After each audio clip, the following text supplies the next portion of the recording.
Kaze neza ku muyoboro mugari w'Intayoberana Present. Njyewe ubagezaho iyi nkuru nitwa Mupenzi Ntayoberana, wa musare mwiza ukuyobora mu nyanja y'amarangamutima. Bavuga ko icyizere ari ryo pfundo rishyigikira ubuzima, ariko rimwe na rimwe icyo cyizere gishobora guhinduka icyuma kigusogota umutima, kikagusigira inkovu zidakira.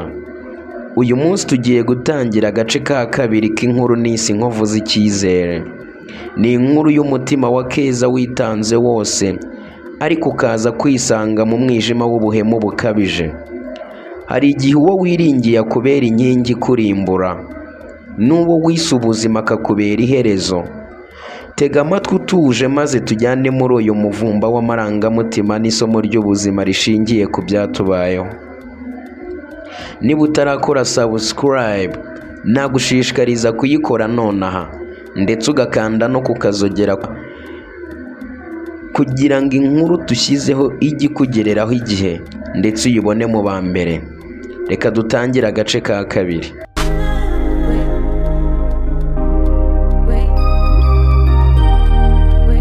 Isaha imwe, iminota 60, nibyo gusa yanikamaye ngo nsohore imyaka 5 y'ubuzima bwanjye mu nzu nise urugo. Buri segonda rishize rimeze nk'icyuma gicagagura umutima wanjye. Ariko se, mu gihe amaso yanjye amena amarira, amatwi yanjye agiye kumva ibirenze ubuhemu busanzwe.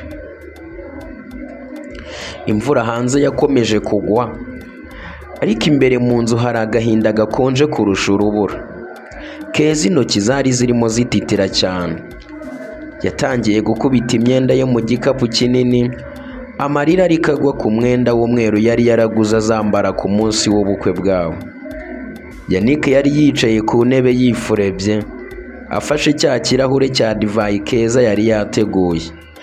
Maze wa mukobwa Sonia yaramwicaye ku bibero amukorakora mu bwanwa. Nuko Keza abaza Yannick mu ijwi rituje ati, Yannick, kuki? Nibura mbwira impamvu imwe ituma unkoza ibi bintu. Inzu nagufashije kuyishyura, ubucuruzi bwawe bwatangiriye ku ntekerezo zanjye n'amafaranga nagiye nguha atagira ingano. Urukundo naguhaye, icyizere cyanjye naguhaye, umutima wanjye wose ni wowe nari naraweguriye. Kuki unyirukanye nk'imbwa koko? Yannick yakubise agatwenge, maze areba Sonia, bose baraseka. Nuko Yannick ati, Keza, ntabwo uri imfubyi gusa, uri n'injiji. Watekerezaga ko nzakomeza kubana n'umukobwa utagira epfo na ruguru? Uyu Sonia ubona hano ni umukobwa wa mugenzi, umuherwe wa mbere mu bucuruzi bw'amabuye y'agaciro. Iyi nzu uyu munsi ntabwo ari iyacu, ni iye. Namaze kuyimwandikaho mu gitondo. Keza yarekuye cya gikapu yari afite mu ntoki, amaguru yabura imbaraga yicara hasi. Nuko ati, wagurishije ibyacu kubera amafaranga?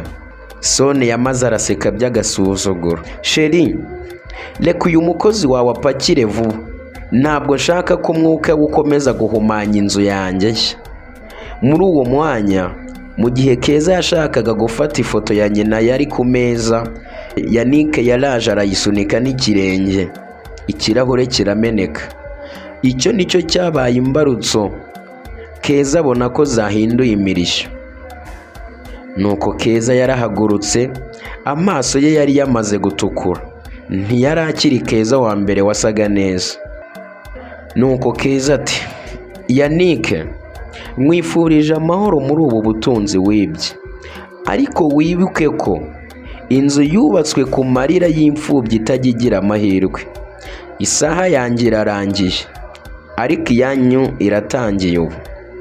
Keza yafashe igikapu cye kimwe, fata ya foto ya nyina yamenetse, maze asohoka mu muryango agana mu mvura y'amahindu.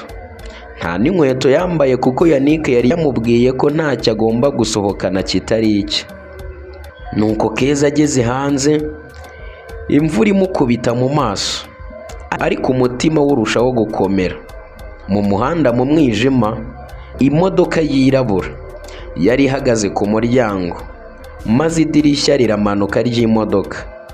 ijwi ry'umugabo utazwi riravuga riti, yigize injiji arakwirukana, ariko ntabwo azi ko yirukanye umunyamigabane mukuru w'ikigo cye. Ese uyu mugabo ninde? Agace kacu ka kabiri naha tugahiniye, ariko dusigaye twibaza tuti, ese uyu mugabo ninde? Kandi se uyu mugabo azi ati iby'imigabane ya Keza? Kanda subscribe kandi usangize abandi iyi nkuru kugira ngo utazacikanwa n'agace ka gatatu kerekana itangiriro ryo kwihorera kwa Keza.